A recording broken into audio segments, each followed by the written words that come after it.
Saiba mais sobre a função da função de produção. Então veja, os economistas frequentemente usam uma função de produção para descrever a relação entre a quantidade de insumos utilizada na produção e a quantidade de produtos obtidos. Então,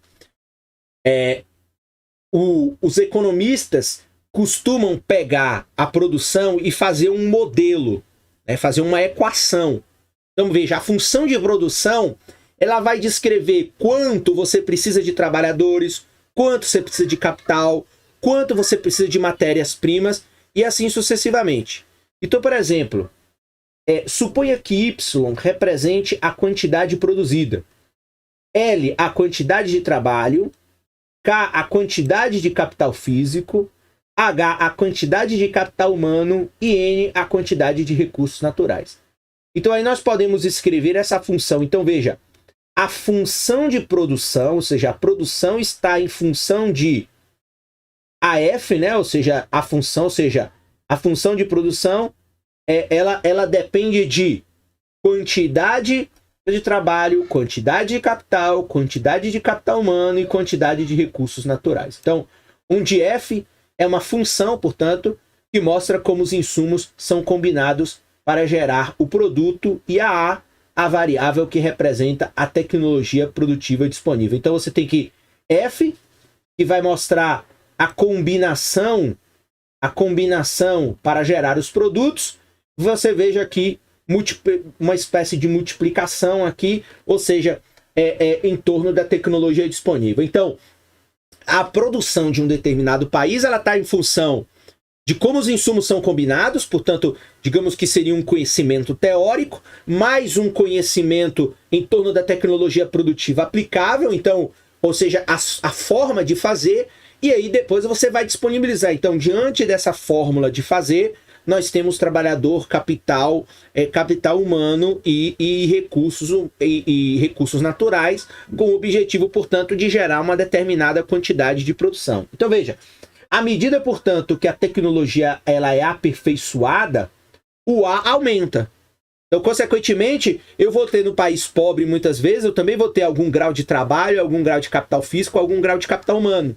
Mas ao não ter uma tecnologia avançada de ponta, consequentemente, a produção ela vai ser inferior a um outro lugar que tem, que tem aí na sua função uma tecnologia melhor. Então, veja, à medida que a tecnologia é aperfeiçoada, aumenta. De modo que a economia produz mais a partir de qualquer combinação de insumos dado. Então, consequentemente, a produtividade está muito também em função do padrão tecnológico implementado, é claro, além de todas as variáveis que a gente viu anteriormente. Então, as 4 variáveis que estão aí, que a gente viu, trabalho, capital físico, capital humano e recursos naturais, esses 4 insumos, eles vão sofrer efeitos variados a depender da tecnologia. Então é claro que se eu coloco o mesmo homem com a mesma ferramenta, com o mesmo recurso natural, em qualquer país do mundo, sob as mesmas condições, eles provavelmente vão produzir a mesma coisa. Mas a partir do momento em que eu tenho uma determinada produção, que eu, por exemplo, incorporo um robô, consequentemente você faz com que aquele trabalhador seja mais eficiente, com que aquele recurso natural seja utilizado de melhor maneira, com que o capital físico ele mude e, consequentemente, com que o conhecimento do trabalhador exigido para aquele momento ele também se altere. Muitas funções de produção têm uma propriedade chamada retornos constantes de escala. Se uma função de produção tem retornos constantes de escala, então a duplicação de todos os insumos faz com que a quantidade produzida também seja duplicada.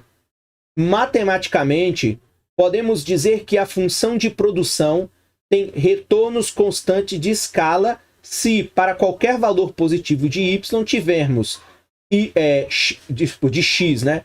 Se para qualquer valor positivo de x, nós tivermos xy igual, mais uma vez, a f, e aí você coloca aqui os retornos constantes de escala. Ou seja, à medida que eu duplico todos os insumos, consequentemente você tem uma duplicação. Então, são os retornos constantes de escala, ou seja, à medida que eu aumento a minha escala, eu vou ter um retorno equivalente ao valor marginal anterior. Então, se eu tenho 1.000, eu vou produzir 1.000. Se eu tiver 2.000, eu vou produzir 2.000. Então, só para fazer um exemplo numérico. Então, veja, a duplicação de todos os insumos é representada nesta equação por x igual a 2. Então, o lado direito mostra a duplicação dos insumos. Então, como se pode ver aqui, a duplicação dos insumos. E o lado esquerdo, a duplicação da produção. Então, como é um retorno constante de escala, então duplico de um lado, eu duplico no resultado. As funções de produção com retornos constantes de escala trazem uma implicação interessante. Para ver qual é, façamos, portanto, x é igual a 1 dividido por L. Então, aquela equação passa a ser o seguinte: y dividido por L igual a AF1, K dividido por L, H dividido por L e N dividido por L. Então, veja, observe que y dividido por L é a produção por trabalhador. E aí aqui nós estamos vendo a medida de produtividade. Então, a produção total dividido pela quantidade de trabalho. E aí a gente encontra a quantidade de produção por trabalhador. Então, produção total dividido pela quantidade total de trabalhadores. E aí, consequentemente, o trabalho aqui vai ser igual a 1, mas aí você vai ter capital dividido por total. Então, total de capital dividido pelo total de trabalhadores, para saber quanto de capital eu preciso por trabalhador.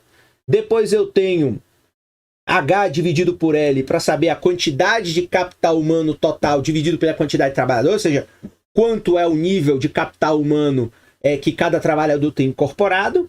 E, consequentemente, aqui eu tenho um nível de recursos naturais utilizados totais dividido pela quantidade de trabalhador, mais uma vez, quantos recursos naturais eu tenho dividido por unidade de trabalho. Então, essa é a medida clara da produtividade. Então, essa equação diz, portanto, que a produtividade, ela depende do capital físico por trabalhador, depende do capital humano por trabalhador e depende dos recursos naturais por trabalhador. Então, mais uma vez, produtividade não é apenas uma questão de querer produzir mais com o mesmo trabalhador em menor tempo. É preciso ter, portanto, capital físico por trabalhador, é, portanto, importante ter capital humano por trabalhador, treinamento, educação, e é, portanto, necessário ter recursos naturais por trabalhador. Então, consequentemente, essa equação, essa função vai revelar, portanto, que para que a produtividade ela seja cada vez maior, eu preciso ter nessas variáveis também os seus relativos aumentos. Então, eu quero aumentar a produtividade do meu país, eu preciso pensar em aumentar o capital físico por pessoa, por trabalhador, aumentar o capital humano e aumentar a quantidade de recursos naturais incorporados nessa produção. Então, a produtividade depende também do estado da tecnologia representado pela variável A. Assim, esta equação proporciona um resumo matemático dos 4 determinantes da produtividade que acabamos de abordar. Então, se você tem 2 fábricas que produzem produtos semelhantes, mas uma está no Japão, utilizando mais capital humano por trabalho, mais capital físico por trabalho, mais recursos naturais por trabalho, e utilizando ainda uma tecnologia que condiciona o trabalhador a ter uma produtividade na fronteira tecnológica, o máximo do máximo, enfim, da economia, na economia mundial. Consequentemente, se você tiver essa mesma fábrica aqui, produzindo com menos capital humano por trabalho, menos capital físico por trabalho, menos recurso natural e com uma tecnologia, digamos, inferior à fábrica do Japão, consequentemente, essa fábrica brasileira terá menos produtividade e, em última instância, quando a gente for para o comércio, essa fábrica também terá uma competitividade inferior à fábrica japonesa. Então, veja como essa é a forma de você tentar